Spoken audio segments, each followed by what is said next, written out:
예수께서 여리고를 지나가실 때에 길가에 앉아있던 소경 바디메오가 이렇게 부르짖어요. 다윗의 자손 예수여, 나를 불쌍히 여기소서. Jesus, son of David, have mercy on me.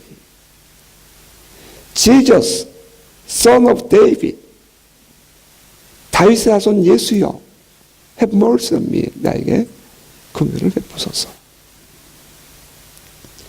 왜 바디메오는 예수님을 부를 때에 그냥 예수여 하지 않고 다윗의 자손 예수여 라고 했을까요?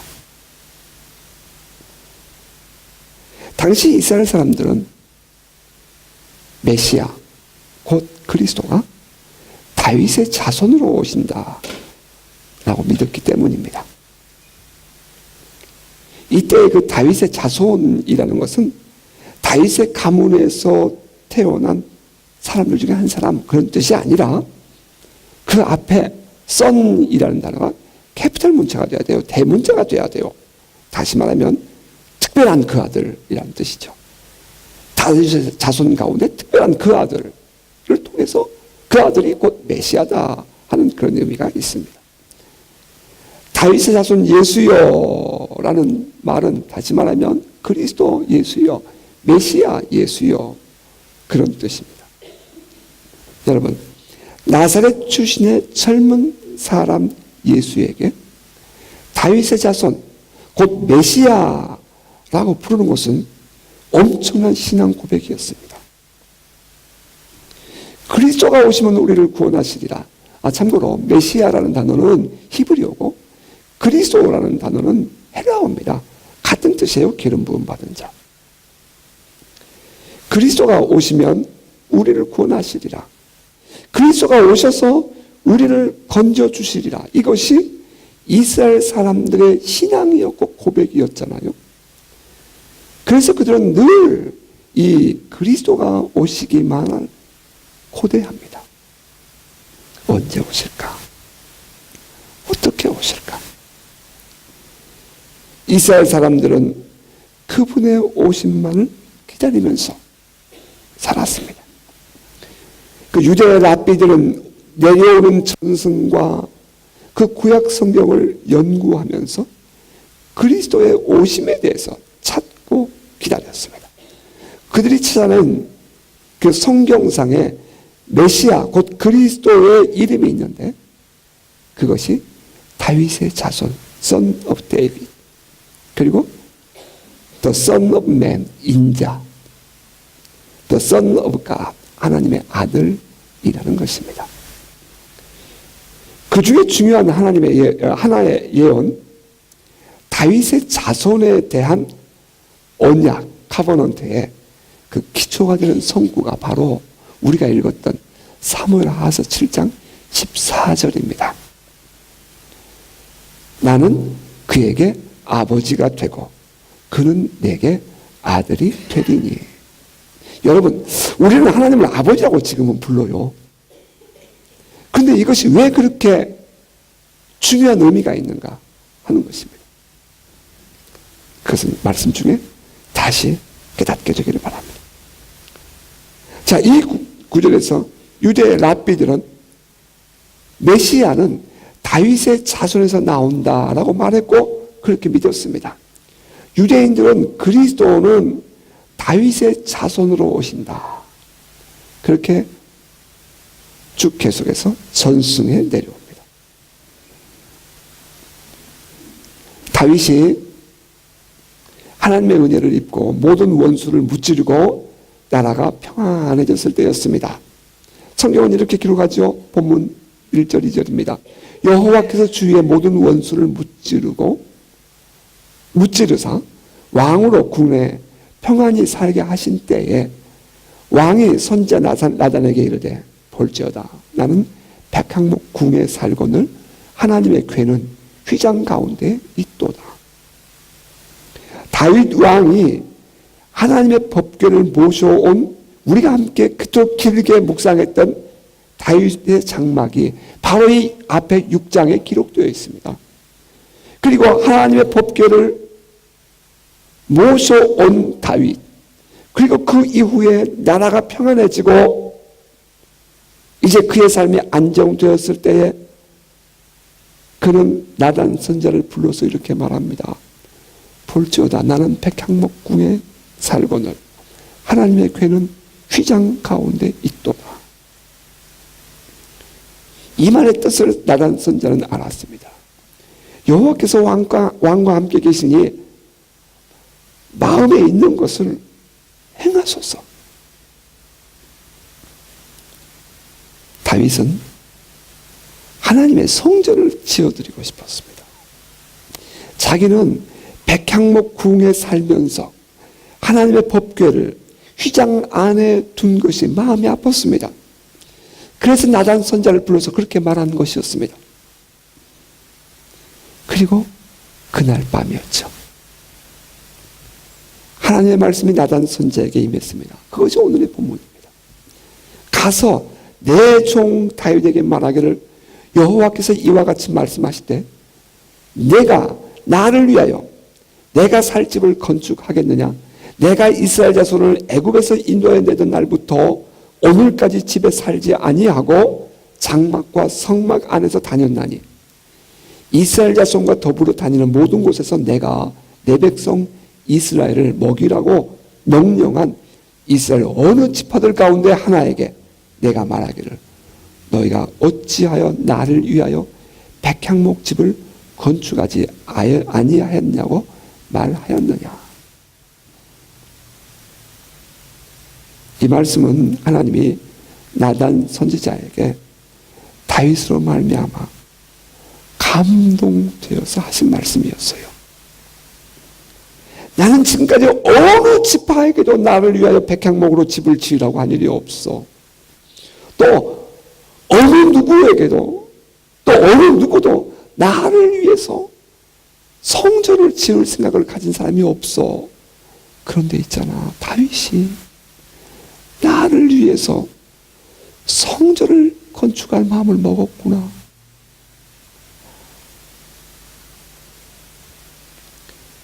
이제 그 일로 인해서 하나님은 그날 밤에 나단 선지자에게 다윗을 축복하는 말씀을 하십니다. 그러므로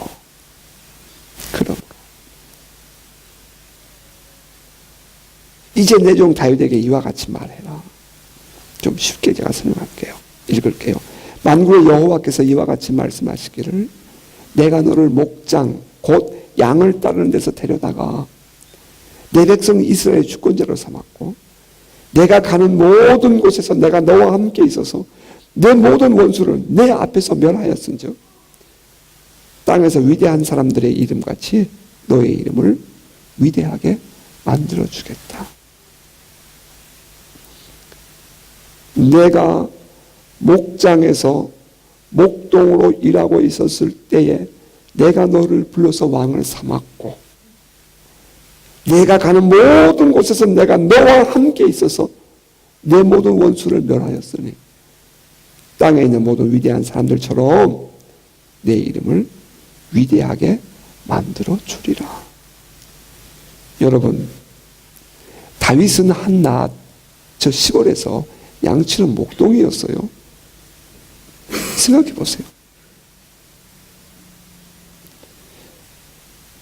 그런 이름나고 소문난 그런 사람 아니었다고요. 그런 사람들에게 알려지지도 않았고요. 자기 형제들 중에서 막내로서 그냥 그렇게 평범하게 들여서 양을 치며 살던 사람이었어요. 지금 오늘날 시대로 생각하면 가문이 뭐 대단한 가문이 아니었고요. 뭐 어디 가서 뭐 PhD를 받은 것도 아니었단 말이에요. 저 시골에서 양치고 있는 촌놈이었다 이 말입니다. 그런데 하나님이 어느 날 사무엘 선지자를 보내시고 그에게 기름을 부으셨어요.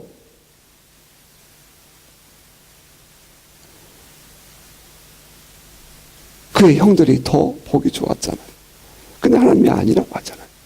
들에 있는 막내 불러다가 보니 사무엘이 많이 감동되었어요. 그래서 그에게 기름을 부었어요. 하나님의 기름을 부었다고 해서 엄청난 의미가 있는 거잖아요.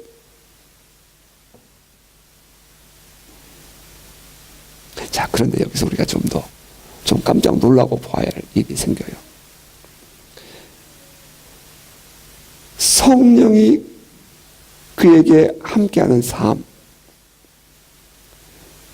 그 이후로 다윗은 호락호락한 삶을 살지 못합니다.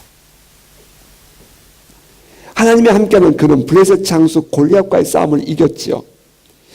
그래서 그는 승승장구로 올라가는 삶을 살았어야 되는데 그랬으면 얼마나 좋겠어요? 그런데 그 일을 위해서 백성들에게 칭송을 받아요. 그런데 그것이 화근이 되어서 그는 더욱 그 고난의 인생길을 가게 됩니다. 그의 삶은 이 사울 왕의 추격을 받으면서 끝없는 고난의 길을 가요. 참 아프죠? 다윗이 이때 겪었던 고통은 이루 말할 수 없이 컸습니다. 하지만 그 모든 과정을 신앙 안에서 이겨낸 다윗은 결국 사울의 뒤를 이어서 이스라엘의 왕이 되었습니다. 다윗이 어느 날 갑자기 왕의 자리에 앉은 것이 아니었어요.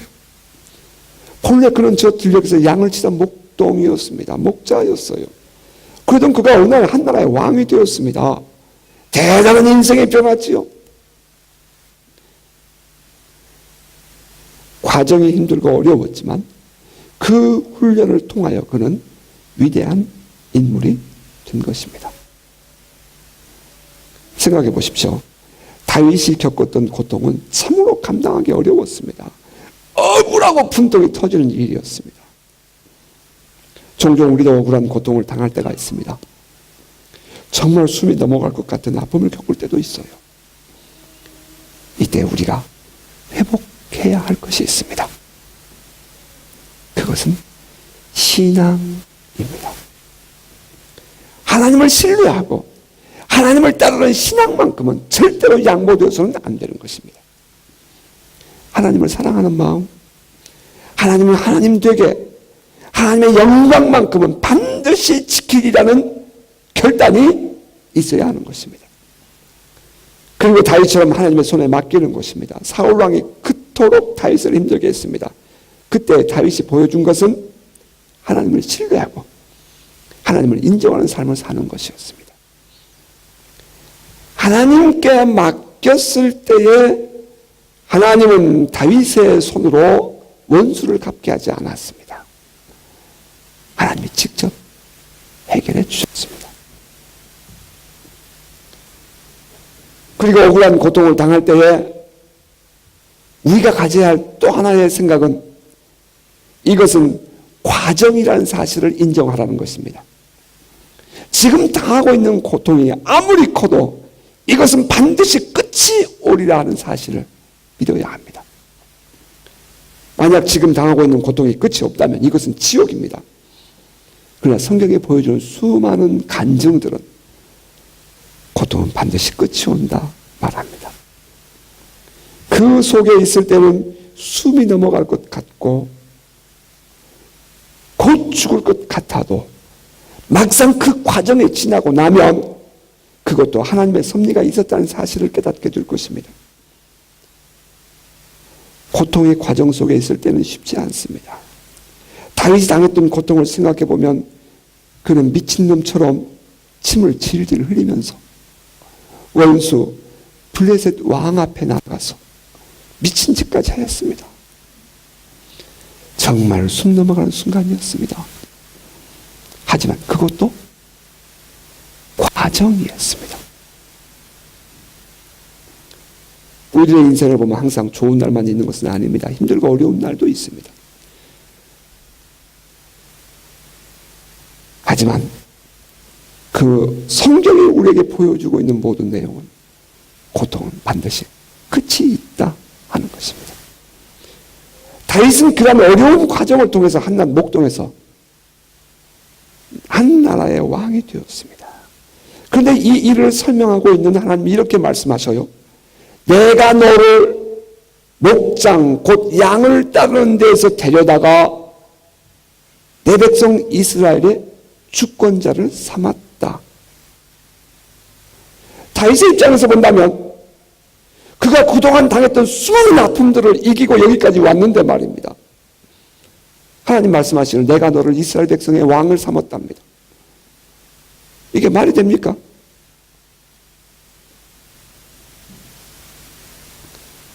하나님, 당신이 나를 세웠다면 그동안 이렇게 고통당하지 않고 왕이 되었어야 하는 것 아닙니까?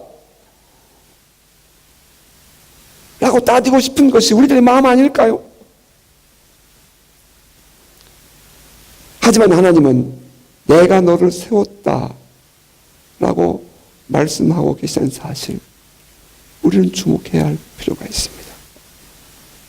하나님의 이 말씀 속에서 다윗이 이 자리까지 오는 동안 그가 고통을 당하고 그가 죽을 고비를 몇 번을 넘기고 그 모든 환경 속에서 고통을 당하는 동안 하나님은 그와 동행하셨고, 다윗의 고통, 고난 또한 이 하나님의 섭리 안에 있었다는 사실을 다윗을 포함한 오늘 우리에게 알게 하신다는 것입니다.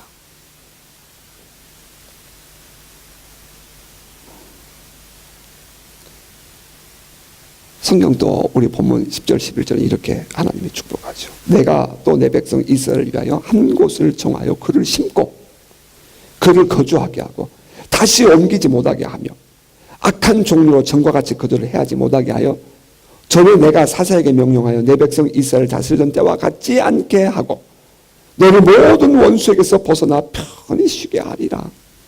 하나님께서 이제 다윗을 통하여 안정된 나라를 세우시겠다 하는 축복의 말씀입니다. 이스라엘 백성들은 지금까지는 안정된 나라가 없었잖아요. 사울을 왕으로 세워서 이스라엘이라는 한 나라를 세웠지만 불안한 나라였거든요. 그런데 이제 하나님께서 다윗에게 말씀하시기를 내가 너의 나라를 심겠다, 이 땅에다 견고하게 세우겠다라고 약속을 하신 것입니다. 한 곳을 정하여 그를 심고 그를 거주하게 하고 다시 옮기지 못하게 한다. 이 말씀은 앞으로 이스라엘 나라를 이 땅에 견고하게 세우고 이리저리 떠돌아다니지 않게 하겠다는 약속이었습니다. 집 없는 사람의 입장에서 보면 땅을 취해서 내 집을 짓고 안정된 생활을 한다는 것은 큰 축복입니다. 교회 건물이 없어서 여기저기 옮겨다니며 세대로 살지 않고 하나님께서 성전을 짓게 하시고 한 곳에 정착하여 예배할 수 있게 하심이 얼마나 큰 축복인지 여러분 아시잖아요. 한 곳을 정하여 심고 그곳에 거주하며 다시는 옮기지 못하게 하신다. 이것은 이스라엘 백성들에게 나라를 주는 것을 의미할 뿐 아니라 다윗의 왕국이 그 땅에 든든하게 세워질 것을 의미하는 하나님의 약속이었습니다. 이어서 또 계속해서 성경은 이렇게 말하죠.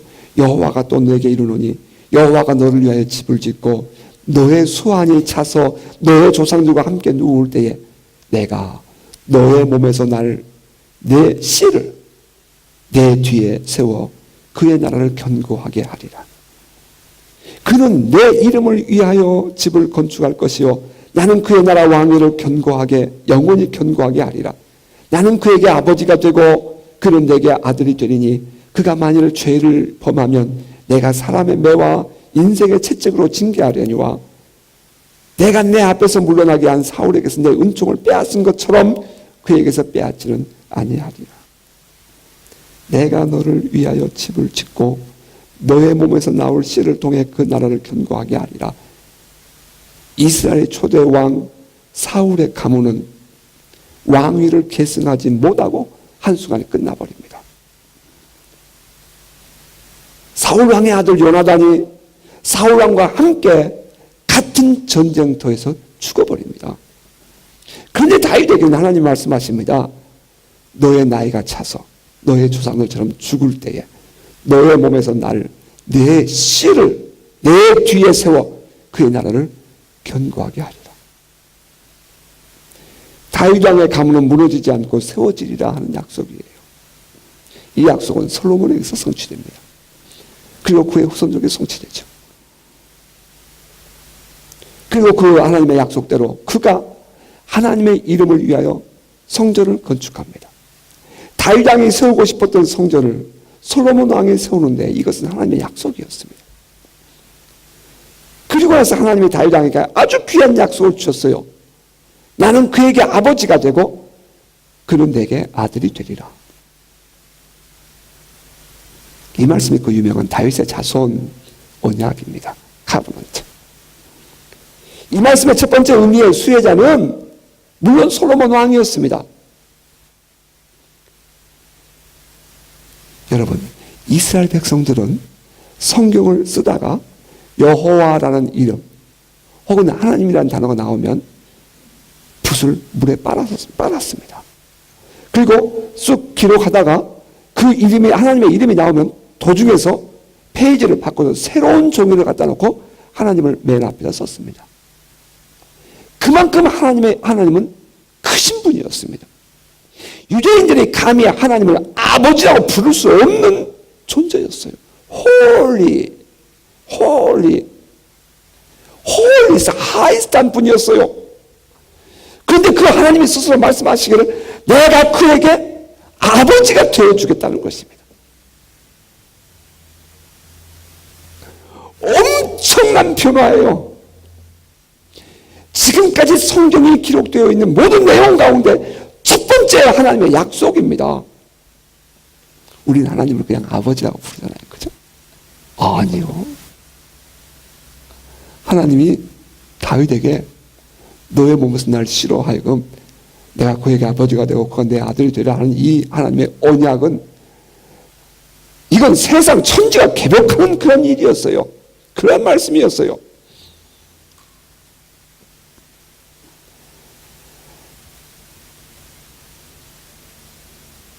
하나님이 다윗에게 말씀하시기를 내 몸에서 나올 씨 그에게 내가 아버지가 되고 그는 내 아들이 되리라 라고 말씀하셨어요. 축복이죠. 그리고 이 둘째 이 말씀은 장차 이스라엘에 하나님의 아들 메시아가 태어날 것인데 그는 다윗의 자손에서 나올 것이다 하는 예언의 의미가 그 속에 감추어져 있었습니다. 엄청난 축복입니다. 참으로 위대한 축복이에요. 감히 다윗이 이러한 축복의 인물이 되리라는 것을 누가 알았겠습니까? 하나님께서 아주 다윗에게 품고 계십니다. 축복을. 여러분에게 하나님의 축복이 부어지기를 주님은 축복합니다. 막 품고 계세요. 하나님께서. 이어서 하나님 말씀하십니다. 본문 14절 15절입니다.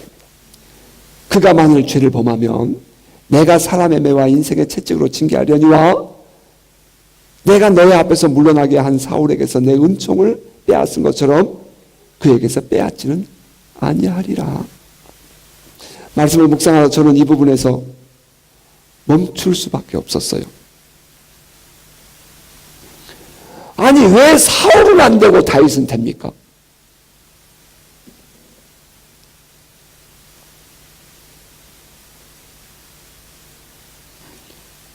물론 그건 똑같은 죄라는 죄를 짓지 않습니까?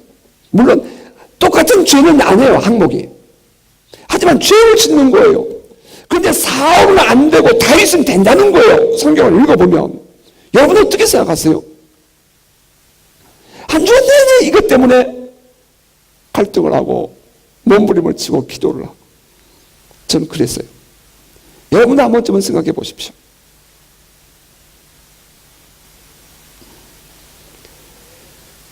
여러 가지 일을 찾아볼 수 있을 것입니다. 그 중에 중요한 건 몇 가지 생각해 본다면 첫째, 사울은 어느 날 갑자기 왕이 되었고요. 다윗은 평소에 훈련되어진 신앙의 사람이었다는 것입니다. 여러분 사울도 성령의 기름 부심을 받아요. 경험합니다. 사무엘을 만나고 돌아가는 길에 그가 선지자들이 모이는 한 산에 이르러서 그것을 같이 그들과 있을 때에 성령이 그에게 강하게 임하게 되고 그도 예언을 합니다. 그리고 그 후에 암몬이 쳐들어왔을 때에 성령이 그에게 강하게 크게 임했다라고 성경은 말합니다. 그런데 그에게 임한 성령의 기름 부으심은 해프닝이었다는 것입니다. 그는 평소에 이 하나님과의 삶에 길들여져 있지가 않았어요. 매우 중요한 이야기입니다. 왜 우리가 평소에 신앙 안에서 훈련되어야 하는가? 왜 우리가 평소에 주의 말씀 안에 머물러야 하는가? 왜 평소에 우리가 하나님과 함께 사는 삶을 우리가 충실해야 하는가? 여러분 생각해보면 사울과 다윗은 물론 나이 차는 있지만 한 시대에 같이 살았던 인물들입니다. 사울이 죽고 그 다음에 다윗이 태어난 것 아니에요. 같은 시대에 살았던 인물들입니다. 그런데 사울은 하나님을 섬기는 신앙이 훈련되지 않았어요. 그럼 다윗을 보십시오. 그의 수많은 시편들은 그가 얼마나 하나님을 사랑하고 있었으며 하나님과의 인격적인 관계, 인티머스, 친밀감 속에 있었는가 하는 것을 보여줍니다. 시편은 수많은 다윗의 고백에 들어있잖아요. 나의 힘이 되신 여호와여, 내가 주를 사랑하나이다. 여호와는 나의 반석이시요 나의 요새시요 나를 건지시는 자시요 나의 하나님이시요 내가 그 앞에 피할 나의 바위시요 나의 방패시요 나의 구원의 뿌리시요 나의 산성이시로다. 시편 18편 1절 2절의 말씀이에요.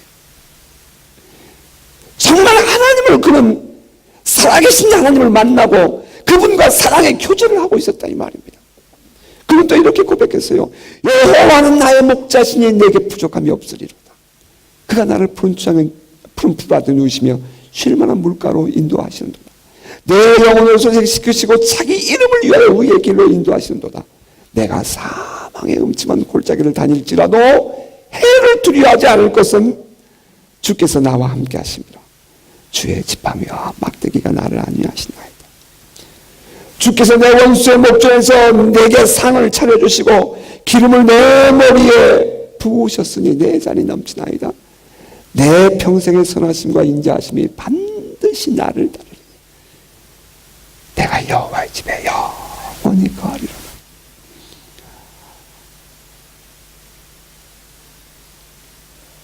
시편 27편 1절부터 4절은 이렇게 말합니다. 여호와는 나의 빛이요 나의 구원이시니 내가 누구를 두려워하리요. 여호와는 내 생명의 능력이시니 내가 누구를 무서워하리요. 악인들이 내 살을 먹으러 내게 왔으나 나의 대적들 나의 원수들인 그들은 실족하여 넘어졌도다. 군대가 나를 대적하여 진칠지라도 내 마음이 두렵지 아니하며 전쟁이 일어나 나를 치료할지라도 나는 여전히 태어나리로다. 전쟁이 일어나 나를 밀려온다 할지라도 나는 여전히 태어나리로다. 참 재미있어요. 내가 여호와께 바라는 한 가지 일, 그것을 구하리. 곧 내가 내 평생에 여호와의 집에 살면서 여호와의 아름다움을 바라보며 그의 성전에서 사모하는 그것이라. 바로 그 앞에는 전쟁이 밀려온다 했는데 바로 이어서 그는 그럼에도 불구하고 자기는 태연하게 하나님의 성전에 가서 하나님의 아름다움을 보고 싶고 하나님 당신을 만나고 싶다는 것입니다. 평소 하나님과 함께 사는 생활에 훈련되었던 다윗은 어려운 고난을 만날 때마다 하나님을 의지하였습니다. 하지만 어느 날 갑자기 왕이 되었던 사울은 급해지면 자기의 생각대로 말하고 자기의 행동을 했다는 것입니다.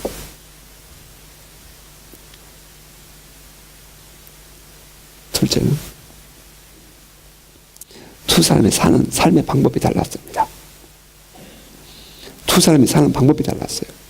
사울왕은 언제나 하나님을 통해서 자신을 세우는 데 관심이 있었습니다. 하지만 다윗왕은 언제나 자신보다는 하나님을 섬기고 높이는 데 관심이 있었습니다. 사람은 누구나 신앙에 대한 평가할 때 보이는 열매를 가지고 하는 그런 습관들이 있어요. 하나님 앞에서 어떻게 살았는데 그 열매가 어떻더라 하는 것을 가지고 신앙이 좋다 나쁘다 이렇게 평가해요. 여러분, 사울 왕은 언제나 기준이 자신이었습니다. 그는 하나님께 제사를 드림으로 말미암아 하나님의 은혜를 입어서 자신의 안정감을 찾고 싶었고 자신이 높아지는 데 관심이 있었습니다. 그는 전쟁에서 승리하고 돌아오던 날은 갈멜산에 가서 자기의 이름을 위하여 전적비를 세워놓고 돌아왔을 정도로 자기의 이름에 대해서 관심이 높은 사람이었어요. 그가 하나님을 섬기는 것은 자기 자신과 관계가 있을 때만이었습니다.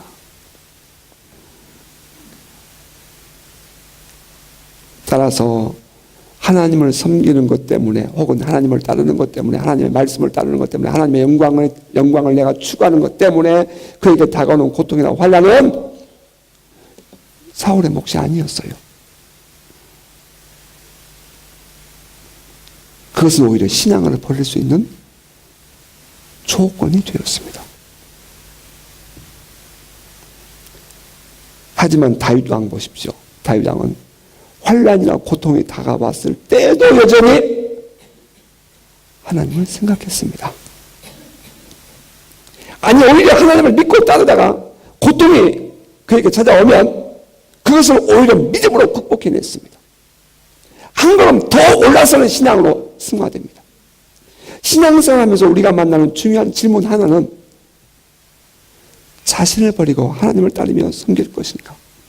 아니면 하나님을 버리고 나 자신을 세우고 지켜갈 것인가 하는 문제일 것입니다. 여기서 이 문제 앞에서 다윗은 자신을 버리고 내가 하나님을 섬기는 것 때문에 당하는 많은 아픔과 고난과 많은 역경들을 마땅한 대가라고 그는 지불하고 하나님을 선택했고, 사울은 언제나 그런 일이 생기면 하나님을 버리고 자신의 욕구를, his desire, 그의 욕망을 채우는 쪽을 선택했습니다. 왜 다윗은 되고 사울은 안 되는 것입니까? 그것은 다윗은 언제나 하나님을 우선순위에 두었고 사울은 그렇지 않았기 때문이라는 것입니다.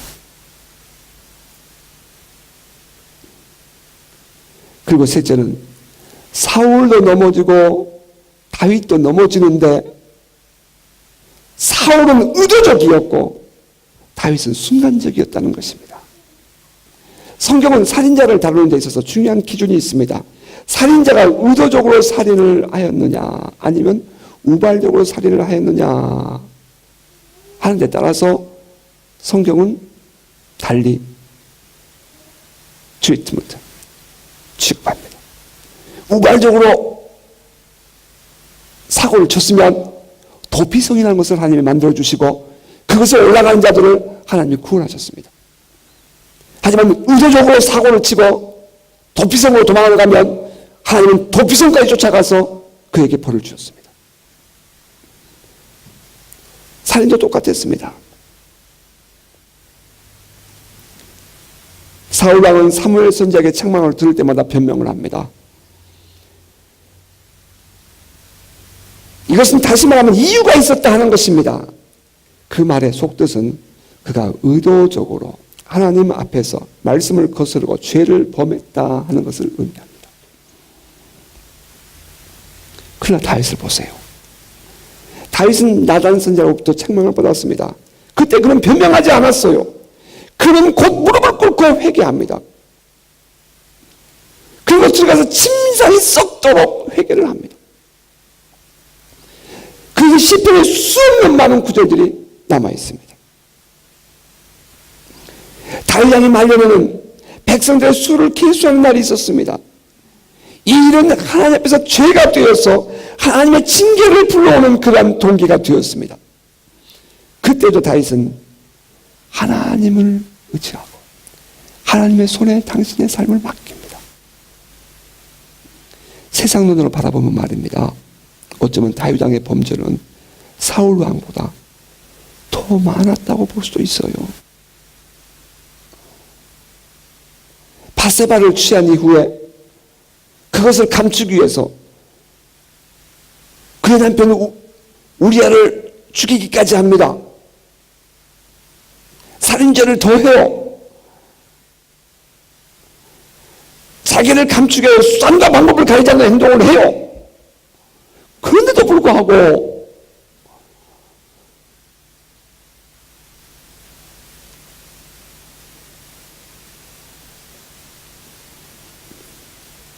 하나님께 다윗왕은 되고 사울왕은 안 되었어요. 아주 마음이 많이 아파요. 언뜻 보기에는 불공평해 보이지만 하나님 앞에서 살아가는 신앙인으로서 우리가 어떻게 살아야 올바른 신앙인으로서의 삶을 살 것인가 하는 것을 생각해야 하는 매우 중요한 포인트입니다. 이 부분 요한일서 1장 9절과 히브리서 6장 3절 4절 5절의 말씀 충돌되는 그 부분과 관계가 있어서 또 다음에 한번 여러분에게 좀 더 우리가 마음을 열고 묵상할 수 있는 시간을 갖기를 원합니다. 자, 그 부분 여기서 놔두고요. 어떻든 간에 하나님은 다윗에게 말씀하시기를 내가 너의 후손이 너의 자손이 혹여나 죄를 범하면 인생 채찍으로 인간의 매로 내가 그들을 때리리라. 하지만 다윗왕처럼 내가 그들을 버리지는 않겠다.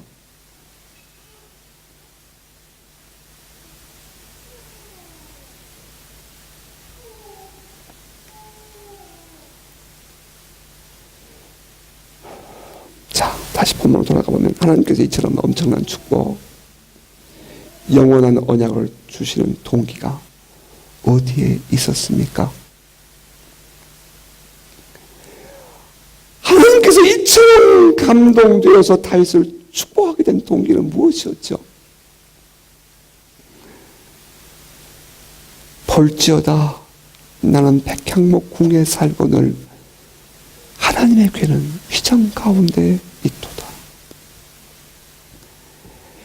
하나님을 사랑해서 하나님이 거하실 하나님의 법궤를 모시고 싶은 그 성전을 건축하고자 하는 다윗을 만났을 때에 하나님은 이처럼 감동되어 그에게 축복하셨습니다. 성전 건축은 아무나 하지 못합니다. 하나님을 인격적으로 만나고 사랑할 때 가능한 일입니다. 하나님을 사랑하는 마음이 하나님의 집을 지어 드릴 마음을 갖게 합니다. 하나님을 인격적으로 만나는 사람만이 하나님의 이름을 위하여 성전을 건축할 수 있어요. 그리고 성전 건축은 하나님께서 허락하신 사람에게만 주어지는 축복입니다. 성전 건축을 그토록 원했던 다윗은 성전을 건축하지 못했습니다. 하지만 그럼에도 불구하고 하나님은 그의 마음을 받으시는 것만으로도 이처럼 감동되어 어마어마한 축복을 하셨습니다. 여러분, 한편 성경은 우리의 몸이 성전이라고 했어요. 여러분의 몸이 성전입니다. 그리고 우리 하루하루의 삶이 성전을 세워가는 것이라고 말했고요. 우리의 공동체, 우리의 교회가 우리가 모였는 우리의 교회가 성전이라고 했어요. 하나님의 이름을 위하여 우리 자신의 몸을 지키는 것, 그것을 위해서, 그 하나님의 이름을 위해서 신앙을 지키는 것, 그리고 삶을 신앙 안에서 바르게 살기 위하여 생활을 지키는 것, 교회를 세우기 위하여 덕을 세우고 사랑하고 몸부림치는 것, 성전 건물을 세우기 위하여 온 마음을 다하는 마음과 행동에 대해서 하나님이 얼마나 기뻐하고 감동하시는지 우리는 다윗의 삶에서 보게 됩니다. 때로는 그 그 일을 감당할 때에 내가 손해가 느껴지기도 하고, 때로는 힘이 들기도 하고, 때로는 그것을 잘라야 했을 때에 아픔이 느껴지기도 하고, 저는 그것을 위해서 가문을 버리고 튀어나왔습니다. 그것이 얼마나 힘들고 고통스러웠는지. 하지만 저는 하나님이 기쁘게 받으셨음을 믿습니다. 이처럼 하나님을 감동케 해드리고 하나님의 영원한 언약을 누릴 수 있는 그런 신앙인으로 살고 싶습니다. 여러분, 그렇지 않습니까? 나만의 삶에서 끝나는 신앙이 아니라 우리 자식들에게, 나아가선 먼 미래의 자손들에게까지 오늘 나의 이 믿음과 나의 삶이 영향력을 미치는 그런 신앙인으로 살고 싶지 않습니까? 바라기는 평생을 온몸으로 하나님을 사랑하며 하나님과 함께 살았던 다윗의 영성, 그 다윗의 영성에 오늘 우리에게도 기름 부어지고 하나님을 감동시켜드려서 하나님의 그 은혜를 누리며 사는 복된 성도들, 저와 여러분 되시기를 주의 이름으로 축복합니다.